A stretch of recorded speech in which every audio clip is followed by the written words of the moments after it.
اعوذ باللہ من الشیطان الرجیم بسم اللہ الرحمن الرحیم وَإِذْ قَالَ رَبُّكَ لِلْمَلَائِكَةِ إِنِّي جَاعِلٌ فِي الْأَرْضِ خَلِيفَةً قَالُوا أَتَجْعَلُ فِيهَا مَن يُفْسِدُ فِيهَا وَيَسْفِكُ الدِّمَاءَ وَنَحْنُ نُسَبِّحُ بِحَمْدِكَ وَنُقَدِّسُ لَكَ قَالَ إِنِّي أَعْلَمُ مَا لَا تَعْلَمُونَ۔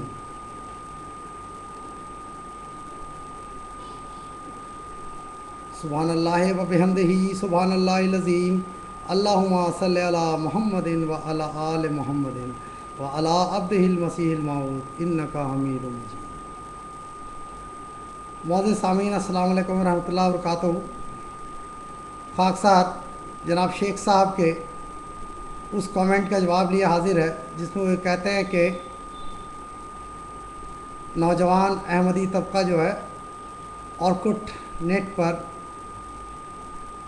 آپ کی مدد کا منتظر ہے۔ دوستو، میں نے سورہ بقرہ کی جس آیت کی تلاوت کی ہے اس کا ترجمہ کچھ اس طرح ہے: اور یاد رکھ جب تیرے رب نے فرشتوں سے کہا کہ یقیناً میں زمین میں ایک خلیفہ بنانے والا ہوں، انہوں نے کہا کیا تو اس میں وہ بنائے گا جو اس میں فساد کرے اور خون بہائے، جب کہ ہم تیری حمد کے ساتھ تسبیح کرتے ہیں اور ہم تیری پاکیزگی بیان کرتے ہیں۔ اس نے کہا یقیناً میں وہ سب کچھ جانتا ہوں جو تم نہیں جانتے۔ میرے پیارے بھائیو، اب دیکھیں فرشتوں کا یہ کہنا کہ کیا اللہ تعالیٰ تو ایسے چیز کو بنائے گا جو زمین میں جو ہے فساد کرے گا اور خون بہائے گا، یہ بالکل لگتا ایسے ہے کہ فرشتوں نے جس خوف کا اظہار کیا تھا وہ بالکل صحیح تھا۔ ایک رخ اس کا بالکل صحیح دکھتا بھی ہے، کیونکہ فرشتوں کی جو تشویش تھی وہ بالکل بجا نکلی، اور شیخ عبد الکریم شیخ صاحب جیسے انسان پیدا ہو گئے جن کا کام ہی ہے فتنہ فساد، اور اس کے علاوہ کوئی دوسرا مشغلہ ہی نہیں ہے، کوئی دوسرا کام ہی نہیں ہے۔ اور پھر دوسری طرف اللہ تعالیٰ نے جو فرمایا جو تم نہیں جانتے مجھے علم ہے اس بات کا، فرشتوں کو مخاطب کرتے ہوئے کہ ہمیں پتہ ہے میں کیا کر رہا ہوں۔ تو اس کو پتہ تھا اللہ تعالیٰ کو، اسی لیے وہ ہم احمدیوں کو پیدا کیا تاکہ ہم جناب عبد الکریم شیخ کے ایسے نائب ابلیس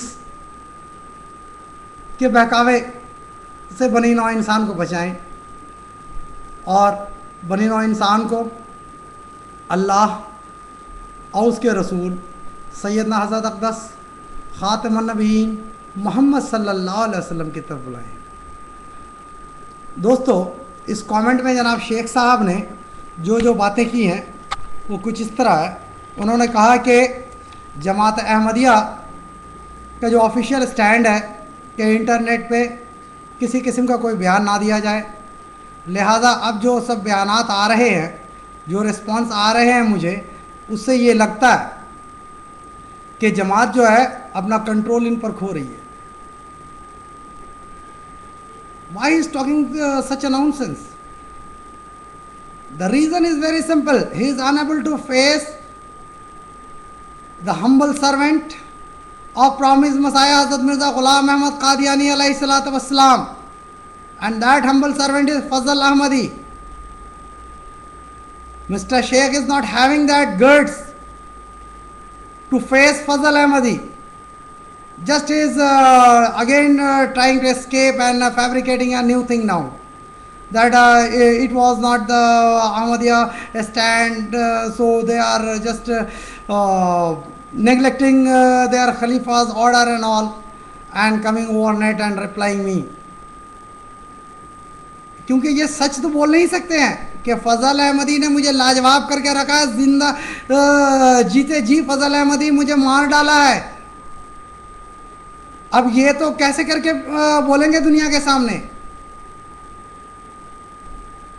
اس لیے لہٰذا وہ اس قسم کی باتیں کر رہے ہیں کہ دیکھو جی یہ تو جماعت کے سٹینڈ کے خلاف ہو رہا، یہ ہو رہا، وہ ہو رہا.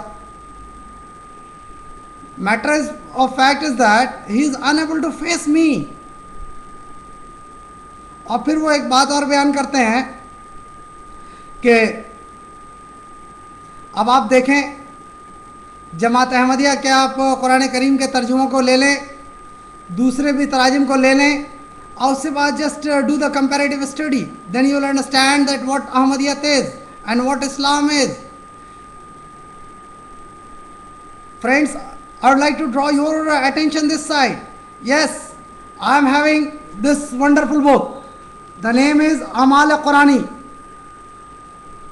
and this is written by Maulana Ashraf Ali Sahab Thanvi. And in this particular book, just I'll recite one portion of ayat. اعوذ باللہ من الشیطان الرجیم، بسم اللہ الرحمن الرحیم. اذ قالت امرأۃ عمران رب انی نذرت لک ما فی بطنی محررا فتقبل منی انک انت السمیع العلیم. یہ آیت پارہ 3 کے 12واں نمبر رکوع میں ہے. اس آیت کی تفسیر جو ہے خصوصیت بیان کرتے ہیں، وہ خصوصیت بیان کرتے ہوئے اس طرح کہتے ہیں کہ یہ آیت حفاظت حمل اور بچوں کو آفات اور تغیرات اور دیگر عیوب اور نظر بد سے محفوظ رکھنے کے لیے ہے. نعوذ باللہ من ذالک. اللہ تعالیٰ sent this ayat, this verse, just to protect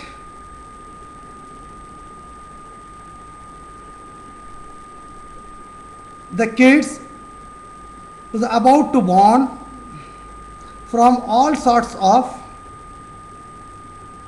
problems, defects and mischiefs. اور اس کے بعد آگے کہتے ہیں کہ ان آیتوں کو گلاب اور زعفران سے. اچھا ایک بات اور بتا دوں، اگر چونکہ بقول شیخ صاحب کہ ان کی والدہ جو احمدی تھیں، والد بھی، لہٰذا ان لوگوں نے تو اشرف علی صاحب تھانوی کی اس آیت کی اس خصوصیت کا استعمال نہیں کیا. اور مجھے جو سمجھ میں آتا ہے یہی وجہ ہے کہ شیخ صاحب اس قدر بدبخت ہو گئے، اس قدر دروغ گو ہوئے.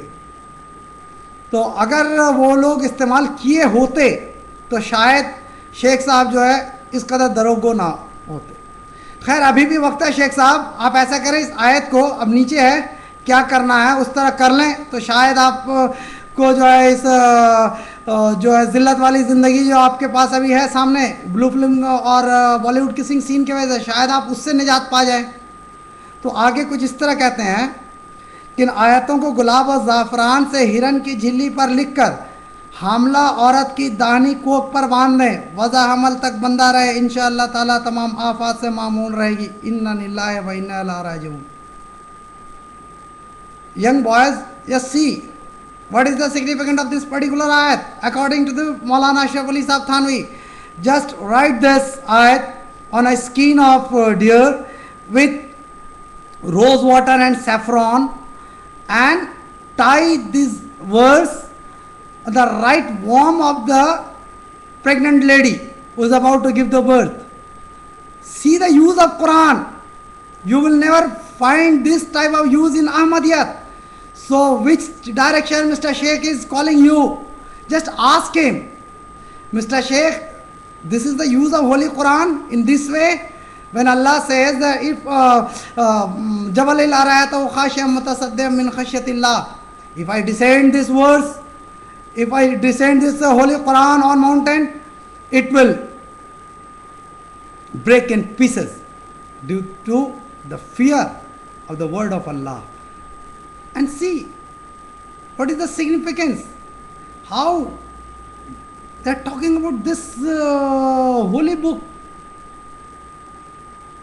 and the sayings of Allah. Inna lillahi wa inna ilaihi raji'un. My humble request, just ask Mr. Sheikh that can we use Quran in this way? Assalamu alaikum wa rahmatullahi wa barakatuh.